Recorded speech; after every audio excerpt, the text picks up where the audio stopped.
Have you ever walked into a room and felt the air itself telling you to leave? Not with words, but with a pressure, a chill, a silent vibration that seems to say you are not welcome here. For Lena, that room was the corner office on the 42nd floor of the gleaming Thorn Enterprises Tower. And the air, that cold, sharp air, was Victoria Thorn. It was her perfume, her ambition, her ruthless energy that seeped from the walls. But Lena wasn't just another employee bracing against that chill. She was a ghost in her own house, a silent observer, a living, breathing secret, and she was about to turn that entire gleaming skyscraper, every single pane of glass and steel beam, upside down. It all started, as the biggest things often do, with something simple. A portrait. A grand, imposing oil painting in a heavy gilt frame that hung in the vast marble lobby. It was a portrait of the founder, Arthur Lynch. The artist had captured a man with kind eyes that held a spark of wit and a gentle, knowing smile that seemed to understand a secret joke. Thousands of people walked past it every day, executives with Bluetooth earpieces, interns clutching coffees, visitors staring at their phones. They barely glanced at it. It was just part of the furniture, a relic of a past era. But for Lena, every morning, that portrait was a heartbeat. A direct line. It was her grandfather. His painted eyes were the first thing she saw when she entered and the last thing she saw when she left. And his portrait silently watched over a sacred promise she had made to him at his bedside, a promise that had shaped the last 5 years of her life. You see, the woman known in the logistics department as Lena, the quiet, unfailingly efficient operations manager, was a carefully constructed figure. The name on her desk, her email signature, her payroll file, all used her mother's maiden name. It was a shield, a disguise woven from grief, and a sense of duty. But her blood, her true legacy, was Arthur's. She was his only grandchild, his pride, his chosen heir. When he passed, peacefully in his sleep surrounded by the smell of old books and lemon polish, he left her everything. Not just the majority shares in the company, not just the diversified fortune managed by discreet bankers in Zurich. He left her this very building, this monument of steel and glass that pierced the city's skyline. He called it the family's anchor. But with the empire, he also left her a piece of wisdom, delivered in his raspy, warm voice during their last real conversation. He'd taken her hand, his skin papery and thin, and said, "Lena, my dear, don't just own the table. Anyone with a checkbook can do that. You must learn how it's built, from the ground up. You must understand the grain of the wood, the strength of the joints. More importantly, you must understand the people who sand the wood and tighten the joints, the ones who make it stand." So, heartbroken and determined, she made a secret choice. She would become a ghost. For 5 years, she worked undercover in her own empire. She interviewed for and won a mid-level job in operations, the department her grandfather always said was the company's circulatory system. She was polite, brilliant at untangling complex scheduling knots, and deliberately, meticulously invisible. She avoided executive gatherings, volunteered for no committees, kept her personal life a sealed book. She kept her head down, her heart open, and she watched. And listened. The hum of the photocopier, the sighs after a long call, the gossip at the coffee station. It was all data. And what she saw over those years slowly, piece by piece, broke her heart. The kindness in her grandfather's painted smile seemed to leach from the very walls, replaced by something cold, something metallic and sharp. The soul of the place was being hollowed out. This change had a name and a face: Victoria Thorn. Arthur's most ambitious protege, a woman he'd mentored and, in what Lena now saw as a tragic misjudgment, installed as CEO shortly before his death. Victoria was fire where Arthur was warmth, a laser-focused scalpel where he had been a helping hand. Her mantra, repeated in every all-hands meeting and annual report, was rationalization and shareholder value. Profits over people, always. Lena watched good, loyal people, A marketing director with 20 years of institutional memory, a kind-faced IT manager who knew everyone's kids' names, be let go with a cold, generic email. She saw departments like customer service and quality assurance stripped to the bone, their budgets slashed to inflate a quarterly report. A palpable fear began to live in the carpeted corridors, in the hushed tones people used behind closed doors. But Lena stayed quiet. She was gathering information, building a mental map of the damage, waiting, believing that she could one day, from within, use her true authority to fix it, to restore her grandfather's vision. She thought she had time. She believed the foundation was still strong enough to withstand the storm. She was wrong. Time ran out on a gray Tuesday, with a sky the color of brushed steel and rain sheeting down the floor-to-ceiling windows like endless, vertical tears. An email flashed on every screen in the office, accompanied by the dreaded ping of a global alert. The subject line was sterile, asterisk, mandatory operational efficiency review. All departments, prepare for audit. Asterisk, the words were corporate and bland, but their meaning was a palpable tremor through the linoleum floors. Victoria was hunting. The purge, previously sporadic, was going systemic. Lena's department, logistics, was first on the list. She sat at her modest desk, her fingers resting steady on her keyboard, as Victoria's enforcer, a man named Gareth from strategic planning, walked the floor. He carried a tablet, not a clipboard, but his smirk was ancient. He didn't look at the complex routing maps on screens, or ask about vendor relationships, or inquire about cost-saving innovations her team had implemented.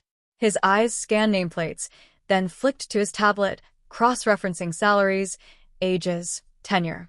Lena saw him pause, his finger hovering at Mrs. Peabody's desk.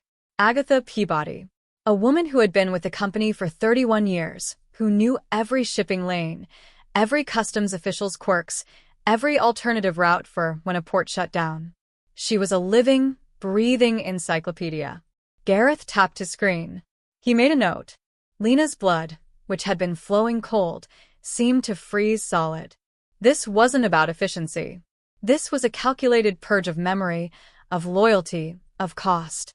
It was a lobotomy. And a new emotion broke through her cold observation. A cold, focused, and righteous fury ignited in her core. She began to act. She copied files. She ran her own reports showing the long-term cost of losing such deep expertise. She compiled data proving that the efficiency savings were illusory, just cost shifting that would cause crises in 6 months. She was building a case, not as a threatened employee, but as the guardian of a legacy, the steward of something precious that was being vandalized before her eyes. But she moved too slowly. The machine Victoria had built was well-oiled and ruthless. 3 days after the audit, Lena was called into a small, airless meeting room on the 3rd floor, a room usually reserved for disciplinary hearings. A woman from HR, whose smile was as genuine as the laminate on the table, was waiting. She didn't offer coffee. "Lena," she said, her voice a monotone of rehearsed empathy, "please sit. We're making some structural changes to streamline operations. Your role, unfortunately, has been identified as redundant. It's being eliminated, effective immediately." They called it a strategic realignment. They offered a severance package printed on thick, expensive paper. They asked, no, instructed, her to collect her personal effects and be escorted from the building by security within the hour. Escorted out. The phrase echoed in her mind. Like a thief. Like a contaminant. The cold, clinical, impersonal cruelty of it didn't just sting. It stole the breath from her lungs. Victoria Thorne, sitting in her grandfather's leather chair, behind his old mahogany desk, in her building, had just fired her. The true owner. The heir. The irony was so devastating, so perfectly Shakespearean. It was almost beautiful. Lena looked down at the severance papers, the legalese blurring. She looked at the expensive pen the HR woman had placed beside them. And in that suspended moment, a profound shift occurred. The shock, the humiliation, the grief. They didn't dissolve. They hardened. They underwent a metamorphosis, compressing under immense pressure into something new, something unbreakable, patient, and diamond strong. She picked up the pen. It felt heavy. She uncapped it, and with a hand that did not tremble, she signed her false name one final time. Walking out into the relentless rain, a single cardboard box in her arms holding a philodendron plant, a framed photo of her grandfather, and a few notebooks, Lena felt a surreal and unexpected quiet peace. The mask was off. The elaborate pretense was over. The war, a war she never wanted but was now forced to wage, was formally declared. Her first stop wasn't her apartment, with its comforting silence. It was across town, to the oak-paneled law offices of Miller and Stone. Old Mr. Miller, who had known her since she was a gap-toothed girl riding on her grandfather's shoulders, listened as she told him everything. The undercover years, the cultural decay, the audit, the firing. His face, usually a map of cheerful wrinkles, grew grave, his bushy eyebrows drawing together. Then, as she finished, describing the escort out of the building, a slow, shrewd smile appeared, transforming his expression. "Legally," he rumbled, pouring her a glass of water she didn't touch, "on the narrowest possible reading, they've done nothing wrong in firing you. You used an alternate identity. They had no legal duty to know you were Arthur's granddaughter. But ethically, strategically, Lena, my dear, you hold every single card in the deck. You are the deck. You are the table. You just need to know how to play the hand with elegance and finality." And so, over the next week, they built a plan. Not a loud, dramatic, emotional plan. A quiet, legal, immovable, and exquisitely precise plan, engineered to use Victoria's own power, her own arrogance, as the weapon against her. It was a plan built on the very foundation Victoria stood upon, literally. Phase 1 was pure leverage. Lena, as the sole beneficiary and controller of the Lynch Holdings Trust, was, in fact, the landlord for the Thorne Enterprises building. Every month, a substantial wire transfer from Thorne's accounts paid rent into a trust account Lena controlled. Mr. Miller drafted a formal, devastating letter on heavy cream stationery. It did not come from Lena, the fired employee. It came from the trustees of the Lynch Holdings Trust. It cited a little-known, beautifully archaic clause in the building's original, century-old deed, a clause her grandfather had insisted upon for exactly this kind of protective scenario. It required a full, independent, and intrusive structural, safety, and electrical code review of the entire property.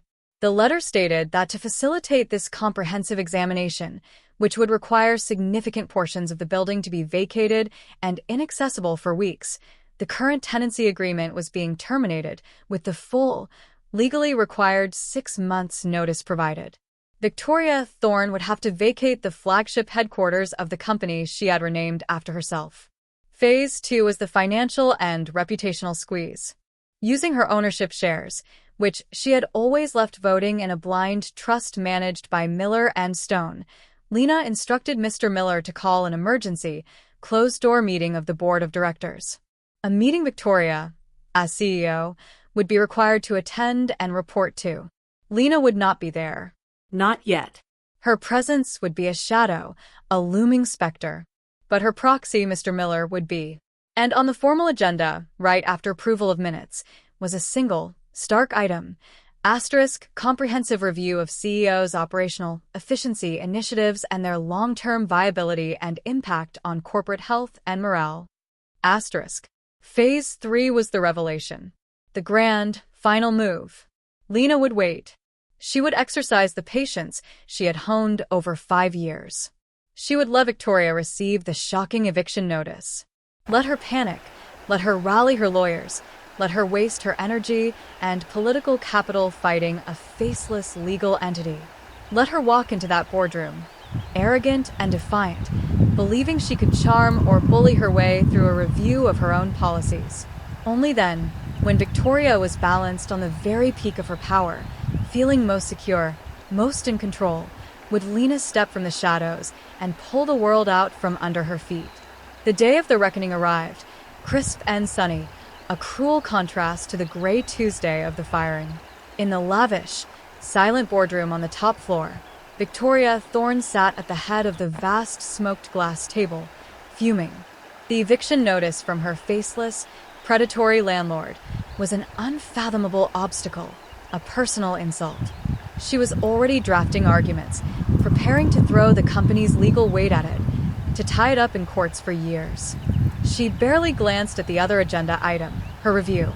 A perfunctory formality, she thought. She controlled this board. She had placed most of them there. They were loyal to the stock price, and the stock price was high. The meeting was called to order. As the minutes were approved, Victoria tapped a manicured nail impatiently. Then Mr. Miller, as the proxy for the majority shareholder, stood. He didn't raise his voice. He didn't use flashy presentations. Calmly, methodically, like a surgeon listing complications, he laid out the damage. He presented charts showing the catastrophic loss of institutional knowledge. He quoted anonymous but verified employee sentiment surveys that showed morale had plummeted to catastrophic levels. He presented risk assessment models demonstrating how the hollowed-out departments were a single crisis away from causing massive reputational and financial damage. Victoria listened for a few minutes, then scoffed, her voice a whip-crack in the quiet room. "This is sentimental nonsense," she declared, cutting him off. "You're presenting anecdotes, not data. This company, under my leadership, has never been more profitable, its stock never higher. We've shed dead weight. We are lean, agile, and strong. That is the only data that matters." Her eyes blazed with contempt for the old man and his old-fashioned concerns. And that's when the door at the far end of the long boardroom opened. Every head swiveled. The light from the hallway silhouetted a figure. There, standing in the doorway, was Lena. But not the Lena they might vaguely recall from a staff memo. Gone were the simple blouses and practical trousers. She wore a dress of midnight blue wool, simple in cut but exquisite in fabric, and an air of quiet, absolute authority. It was the elegance of someone who belonged in this room more than anyone else present. Confusion rippled across the table.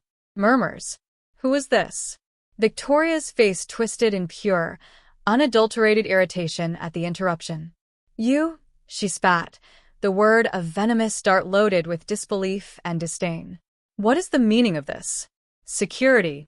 This is a private board meeting. Remove her immediately." Mr. Miller's voice was a calm, deep, unshakable river cutting through her heat. He didn't shout. He simply said, "I think you'll find, Madam CEO, that she has every right to be here. In fact, she has the most right of anyone present." Lena didn't wait for permission. She walked, slow and steady, her heels silent on the plush carpet, down the length of the imposing table. She walked past the confused faces of the board members, past Gareth, who had gone very still, all the way to the foot of the table, the seat directly opposite Victoria's throne. She did not sit immediately. She placed a single, thick, plain manila folder on the polished glass surface in front of the chair. The silence she created was absolute, a vacuum that sucked the air from the room. And into that crushing silence, Lena spoke. Her voice was clear, calm, low, and carried to every corner without effort. "My name," she began, her eyes locking onto Victoria's with the force of a physical grip, "is Lena Lynch. Arthur Lynch was my grandfather." She let the name hang, a seismic name from the portrait in the lobby, the founder, the ghost in the machine. "I am the majority shareholder of this company. I control the Lynch Holdings Trust." She paused again, watching the statements land, watching the dawning comprehension turn Victoria's defiant glare into a flicker of something else. Then she delivered the final, simple truth. "And I am your landlord." Victoria's face, it didn't just pale. It collapsed. It was a demolition in slow motion. The arrogant arch of her eyebrows fell. The tight, smug line of her mouth went slack. The color drained, leaving a stark, ashen mask. The foundation of her entire reality, her position, her power, her self-image, shattered like safety glass, webbing into a million cracks, revealing the hollow, dawning horror beneath. The woman she'd fired, humiliated, escorted into the rain like a piece of trash, owned the chair she sat on, owned the walls that surrounded her, owned the very ground the building stood upon. Lena continued, every word now a measured, gentle, inexorable hammer blow driving the nail home. You were terminated today, Victoria. Not as an employee, but as the steward of my grandfather's dream. You were a poor custodian. Your report, she said, gesturing slightly to Mr. Miller's notes, is concluded. The board will now vote on the motion for your immediate removal as Chief Executive Officer for gross mismanagement and the intentional degradation of long-term corporate health. The vote was not just unanimous, it was swift, a frantic, desperate scramble by the board members to align themselves with the true, source of power in the room. Hands rose, voices muttered, eyes avoided Victoria's stricken gaze. It was over in less than 60 seconds. As a stunned, shattered Victoria sat frozen, the corporate secretary formally announced the result. It was only then that Victoria moved, a jerky, mechanical motion to stand. She was asked to leave the room, to gather her personal effects from the corner office. As she passed the foot of the table, her steps unsteady, Lena did not look at her. She looked ahead, at the vacant chair at the head. But she spoke, delivering the final, quiet, devastating sentence, the echo of the legal notice. You have 6 months to vacate the premises, as per the formal notice from your landlord. I suggest you use the time wisely. The heavy boardroom door closed behind Victoria Thorne with a soft, final thud, and with it, an era of arrogance ended. The aftermath was swift and merciless in its clarity. Victoria's reign evaporated overnight. Her reputation in the business community, built on a facade of ruthless competence, was destroyed not by rumors or gossip, but by the hard, public, undeniable fact of her own catastrophic hubris. The story, carefully managed, became a cautionary tale about humility and due diligence. Lena, however, did not ascend to the CEO chair. That was not her purpose. She installed a respected, compassionate senior vice president from within, a man who understood operations and people, and she charged him with healing the company. And Lena herself? She returned to the operations floor, openly now, as Lena Lynch, the owner. She kept a desk there, not a corner office. She wanted to be close to the heartbeat, the rhythm of shipments and schedules, the place where her grandfather had told her the real work was done. Mrs. Peabody not only kept her job, but was promoted to head a new department focused on institutional knowledge and mentorship. The soul of the place, slowly, tenderly, began to heal. Laughter returned to the coffee stations. The fear in the corridors dissipated, replaced by a tentative, then growing, sense of shared purpose. And the portrait? Arthur Lynch's portrait still hangs in the vast marble lobby, his kind eyes watching over the comings and goings. But now, in a new frame on the adjacent wall, is a small, beautiful, understated landscape painting. It's not a famous scene. It's the view of the city skyline from the third-floor windows of the operations department, the view of working cranes, railway lines, and bustling streets, the view of the foundation upon which the tower stood. A quiet reminder, to anyone who bothers to look, that true perspective, true leadership, doesn't come from the top floor looking down, but from understanding, deeply and respectfully, the foundation you stand upon. The moral of this story isn't that revenge is sweet, though justice has its own profound satisfaction. It's that arrogance is blind. Victoria was so busy looking up, scheming for the next conquest, the next trophy, that she never thought to look down. She never considered the quiet woman who knew how every pipe in the building worked, who understood the value of every person in it. She mistook silence for weakness, humility for insignificance. And in doing so, she made the one error from which there is no comeback.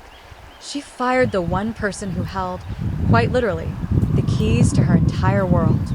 True power isn't about who you can push down. It's about knowing what and who truly holds you up. Remember that. In business, in life. Because you never ever know who in the room actually owns it.